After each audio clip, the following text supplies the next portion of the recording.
আসসালামু আলাইকুম সবাইকে নতুন একটা ব্লগ ভিডিওতে আপনাদের সবাইকে স্বাগতম। যারা যারা আমার চ্যানেলটিতে নতুন আছেন অবশ্যই আমার চ্যানেলটা সাবস্ক্রাইব করে দিবেন, ভিডিও ভালো লাগলে লাইক কমেন্ট করে দিবেন। তো গ্রামে এসেছি আর আমার নানির সাথে দেখা করব না তা তো হয় না। তো এখানে সবাই মিলে আমরা চলে যাচ্ছি আমার নানির বাড়িতে। আমাদের বাড়ি থেকে আমার নানির বাড়ি অনেক কাছে, পায়ে হেঁটে যাওয়া যায়। এখানে আমি, আমার মা, আমার ছেলে, আমার বাবা, আমার হাজব্যান্ড সবাই মিলে যাচ্ছে আমার নানির সাথে দেখা করার জন্য। গ্রামের রাস্তায় হাঁটতে অনেক ভালোই লাগে। তো এই তো হাঁটতে হাঁটতে চলে আসলাম প্রায় বাড়ির কাছাকাছি। তখনই এসে একটা লাউ গাছ দেখা গেল। এখন আমার ছেলে অনেক কান্নাকাটি করতেছে এটা পারার জন্য, কিন্তু আমার বাবা আবার ওর সাথে মজা করতেছে।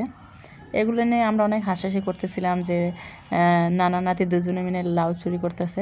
এর ভিতর লাউ গাছের মালিক চলে এসেছে। এটা হচ্ছে আমার মামি আর লাউ গাছ তাদেরই। তো এগুলো নিয়ে অনেক মজা করে আমরা চলে গেলাম আমার বড় মামার বাসায়। আমার নানি সেখানেই আছে।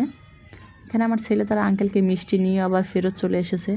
যেহেতু এখানে কাউকে চেনে না, এই কারণে অনেক কান্নাকাটি করতেছে। এই যে আমার বড় মামি আবার আমার ছেলেকে কোলে নিয়েছে, কিন্তু ও অনেক কান্না করে, এই কারণে আবার কোল থেকে ওকে নামিয়ে নানার কাছে দিয়ে দিয়েছে। তো অনেক দিন পর সবাইকে দেখে অনেক ভালো লাগতেছে। এ হচ্ছে আমার ছোটো বোনের জামাই, আমাকে আবার মিষ্টি খাইয়ে দিচ্ছে।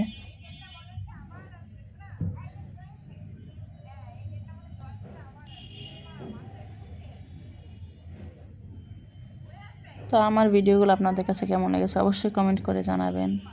আর এই হচ্ছে আমার মামাতো বোনের ছেলে বাবু, সবাই ওকে দেখে মাশাআল্লাহ বলবেন।